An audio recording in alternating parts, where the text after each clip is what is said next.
அன்பு உள்ளங்களே, கண் சுவைக்க கார்டன் விருந்து சேனலுக்கு அன்புடன் வரவேற்கிறோம். உங்கள் உள்ளத்திலும் இல்லத்திலும் நிறைந்த மகிழ்ச்சியும் அன்பும் நிறையட்டும். வாங்க வீடியோக்குள்ள போலாம். இன்றைக்கு ஒரு அழகான தேன்சிட்டு தன் கூட்டை கட்டி 2 முட்டையிட்டு குஞ்சு பொரித்து பறந்து போய்விட்டது. பறவைகள் தனக்கு பாதுகாப்பாக இருக்கும் வீட்டையும் நல்ல ஆற்றல் நிறைந்துள்ள இடத்தையும் தான் தேர்வு செய்து கூடு கட்டும். எங்கள் வீட்டில் நிறைய பறவைகள் கூடு கட்டி குஞ்சு பொரித்து பறந்து செல்லும். மனதிற்கு மிகவும் மகிழ்ச்சியாக இருக்கும். இப்போது தேன்சிட்டு கூட்டை பாருங்க. அதன் எடையை விட கூடுதலாக இருக்கும் போல. 2 வாசல் படி வைத்து அதற்கு மூடி வேற போட்டு பாதுகாப்பாக கட்டியுள்ளது. இப்படி பறவைகள் கூட்டை கட்ட யார் சொல்லி தராங்க? இறைவனின் படைப்பில் இயற்கையின் ஆற்றல் எல்லாம் ஆச்சரியமே. உங்கள் வீட்டில் பறவைகள் கூடு கட்டி குஞ்சு பொரித்து பறந்துள்ளதா என்ற அனுபவத்தை கமெண்டில் சொல்லுங்க.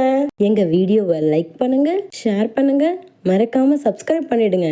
அடுத்த வீடியோல சந்திப்போமா? பாய்.